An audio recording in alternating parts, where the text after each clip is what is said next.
So here we go. On the clock, number one, I think that this is probably, I got to start the draft. Caleb Williams is going number one, period. I don't care what anybody says.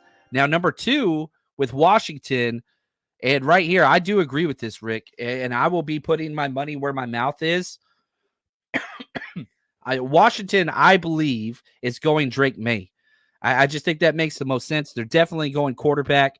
I think Drake May is by far the safest pick there and fits with kind of what Peters wants to do. So I'm going Drake May number two. And again, the goal of this experiment is not to get the most picks right. That's not what we're doing. It's not to predict trades. I'm not predicting trades. The goal of this is to match talent that will be gone and help it make sense for the 49ers at 31.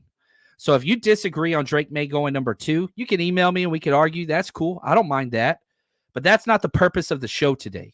The purpose of the show today is to create a realistic option of what the 49ers will see at 31.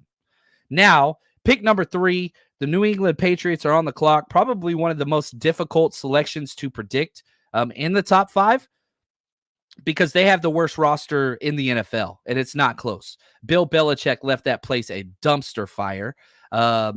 And yeah, I think if they could trade out, Rick says, for sure, we're not doing trades. That's not the idea here. I care way more about the players and the slots that they will go at than I do about team needs and whatever else.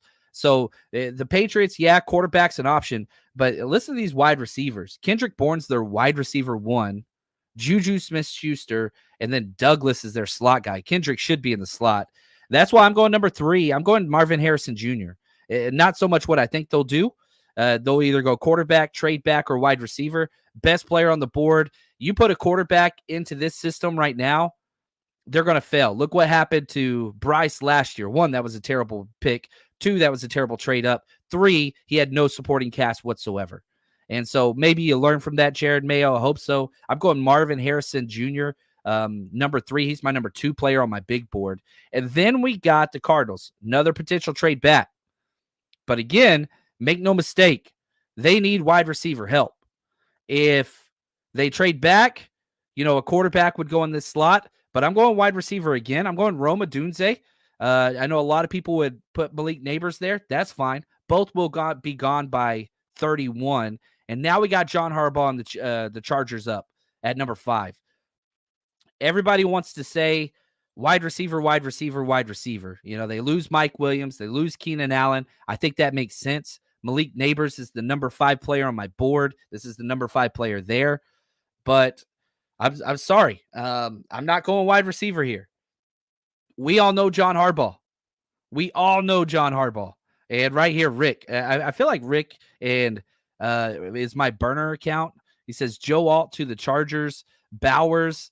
No, Brock Bowers not going in the top 10 ever in any draft I will ever do. I like him, but that's just not happening. I'm going Joe Alt. Offensive line, control it, kick, your right tackle into guard, create that physical running style. Malik Neighbors would not be a bad choice, but I think offensive line, there's going to be an offensive tackle go in the top 5. It's going to happen.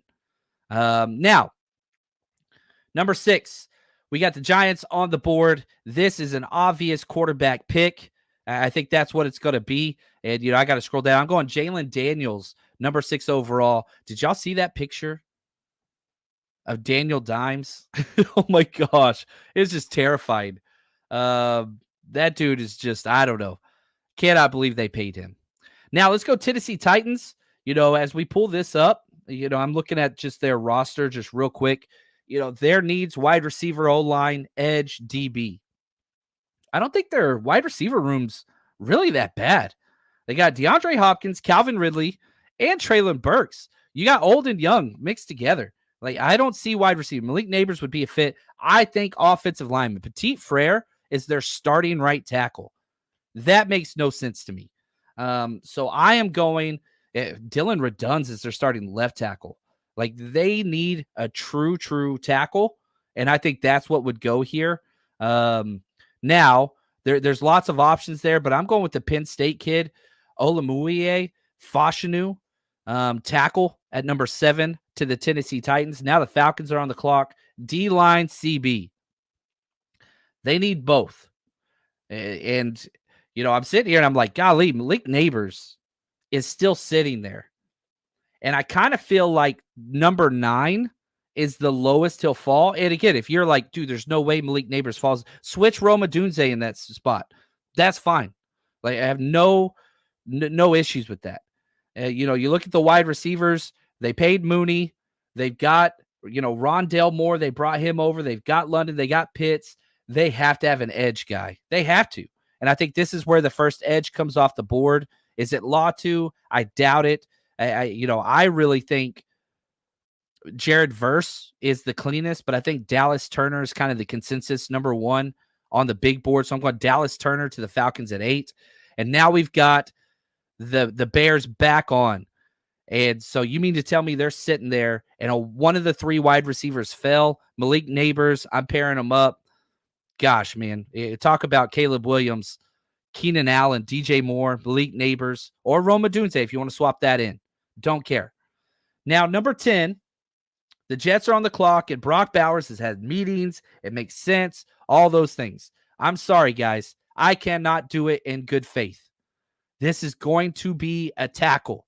This is going to be one of 3 players, J.C. Latham, Troy Fontenot, and Talise Fuaga.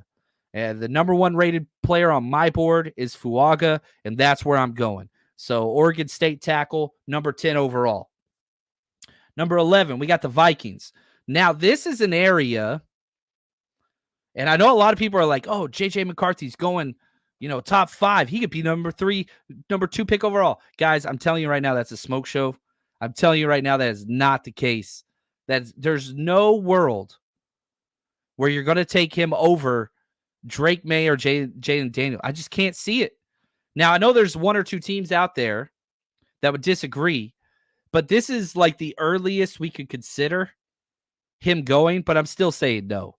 The Vikings are on the clock. Quarterback, tight end, guard, center, defensive, interior, DB. Like, the Minnesota Vikings are a weird team. They're just weird. They got Sam Darnold. They've got wide receivers. They've got Hawkinson. O-line's solid. This is where I think defensive line makes the most sense. But again, do you get a number 1 ranked defensive tackle in Byron Murphy that could be an all-pro player?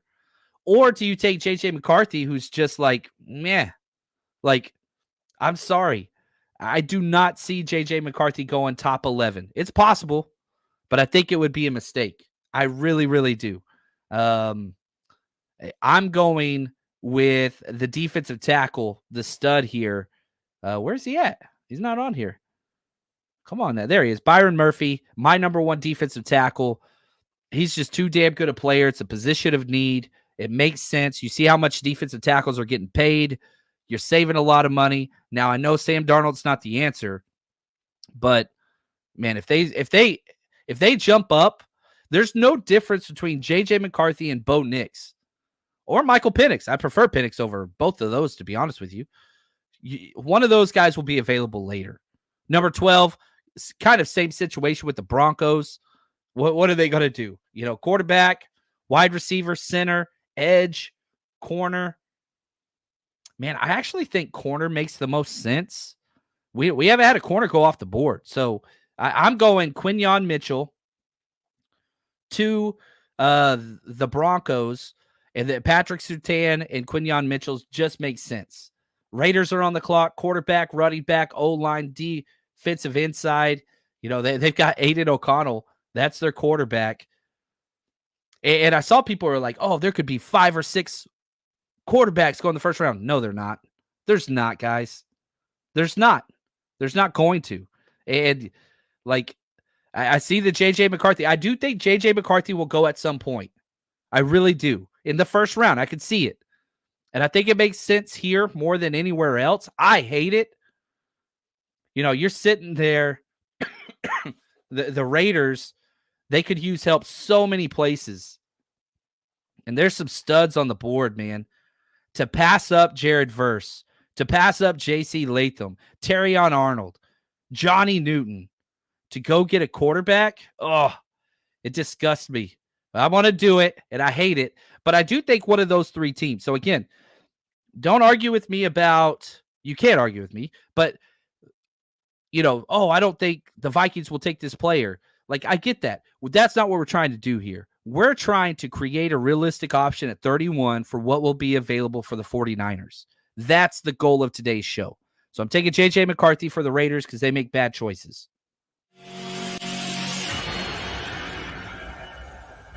The 49ers Rush Podcast.